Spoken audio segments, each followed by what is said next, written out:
Sarah Mitchell moved through Manhattan in her worn hoodie and faded jeans, clutching an old canvas tote. To the crowd, she was invisible, just another face among glass towers and rushing strangers. A group of office workers noticed her, sneering loud enough for her to hear. Lost, probably wandered in from some dive, one laughed. Phones came out, whispers sharpened into mockery, but Sarah didn't react.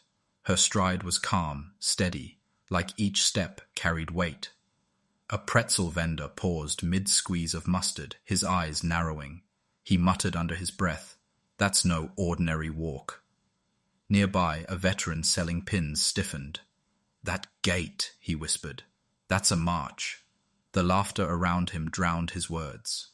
At the crosswalk, Sarah's eyes met the veteran's. He raised a trembling hand to salute. She gave a subtle nod before turning back, her shoulders square, her posture too precise for the streets of New York. The crowd grew bolder. A cyclist barked, "Out of the way, lady," while a fashionista sneered, #city trash. A teenager filmed her, mocking her stride as if it were a joke. Sarah kept walking, her tote brushing against her hip. She carried herself with the same resolve she once had in deserts far from this city, back when soldiers had waited for her orders. Then the sound came, a low rumble, growing deeper. The ground seemed to vibrate beneath her feet. People turned. Construction? Someone guessed. But the noise swelled until the truth rolled into view. Armored vehicles grinding down Fifth Avenue, flags snapping, steel glinting in the noon sun.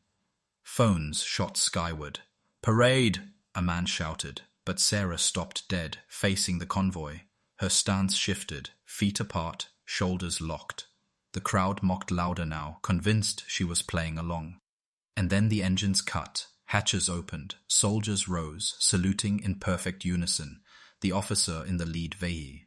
Clee leaned out, his voice booming across the stunned street. "Salute General Mitchell." Silence crushed the avenue. Phones lowered, the smirks drained from faces. A young soldier stepped out, holding up a folded paper, creased, worn. "Her Medal of Valor," he announced, her name clear for all to see. The whispers changed. A scar on Sarah's collarbone, barely visible beneath her hoodie, caught the light. A steel falcon, the emblem of the legendary 7th Armored Brigade. Gasps spread. The crowd that had mocked her now recoiled in shame.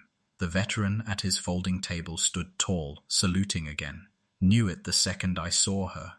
A woman who had sneered minutes earlier dropped her coffee, her voice breaking. "I called her a nobody."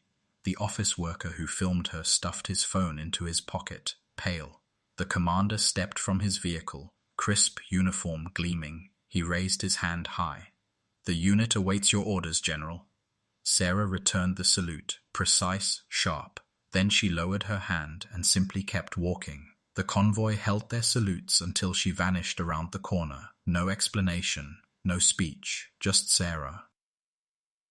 Later, the crowd's cruelty spread online. The man who mocked her lost his job. The fashionista who filmed her lost sponsors. Others carried guilt heavier than any consequence. The veteran sold out his pins as people came to hear about the mysterious general he had recognized. A street performer wrote a song about her. Sarah didn't see any of it. She didn't care. She kept walking with her tote and her scuffed sneakers, disappearing into the noise of New York. But those who witnessed it would never forget the moment a woman mocked as nothing revealed herself as a legend.